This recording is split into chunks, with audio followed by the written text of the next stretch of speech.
Dabhoi statue of યુનિટીને જોડતા મુખ્ય overbridge પર ઘોર પટ, તંત્રની બેદરકારીથી અકસ્માતોનો ભય। ડભોઈ યાત્રાધામ, ચાણોદ, કરનાળી, પોઈચા અને વિશ્વની સૌથી ઊંચી પ્રતિમા સ્ટેચ્યુ ઓફ યુનિટીને જોડતા મુખ્ય માર્ગ પર આવેલા ડભોઈનો સરિતા ફાટક ઓવરબ્રિજ હાલ તંત્રની ઘોર બેદરકારીનો નમૂનો બની રહ્યો છે। 1 મહિનાથી લાઇટો ફિટ કરી દેવામાં આવી હોવા છતાં હજુ સુધી સ્વિચ ન પાડાતા વાહન ચાલકો અને સ્થાનિકોમાં ભારે રોષ જોવા મળી રહ્યો છે। મહિનાઓથી લાઇટો તૈયાર છતાંય અંધકાર। બ્રિજ પર સ્ટ્રીટ લાઇટો લગાવવાની કામગીરી 1 મહિના પહેલા જ પૂર્ણ થઈ ગઈ છે।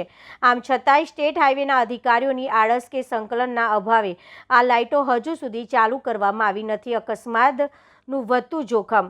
આ બ્રિજ પર મુખ્ય ટુરિસ્ટ રૂટ પર હોવાથી રાત દિવસ અહીં વાહનોની ભારે અવરજવર રહે છે। રાત્રિના સમયે બ્રિજ પર છવાયેલા કાળા ડિબાંગ અંધકારને કારણે વાહન ચાલકોને રસ્તો દેખાતો નથી, જેના પરિણામે અકસ્માતોની ઘટના વધી રહી છે। સરિતા ફાટક ઓવરબ્રિજ તેના નિર્માણ સમયથી જ કોઈને કોઈ કારણસર વિવાદમાં રહ્યો છે। હવે લાઇટોની આ નવી સમસ્યાએ નગરજનોની ધીરજ ખૂટવી દીધી છે।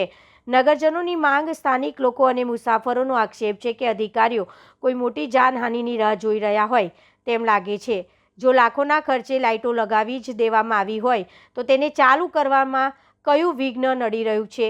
સ્ટેચ્યુ ઓફ યુનિટી જતો આ મુખ્ય માર્ગ છે। રાત્રે અંધારામાં બ્રિજ પર વાહનો ચલાવવું જોખમી બની ગયું છે। તંત્ર વહેલી તકે જાગે અને લાઇટો ચાલુ કરે તે જરૂરી છે।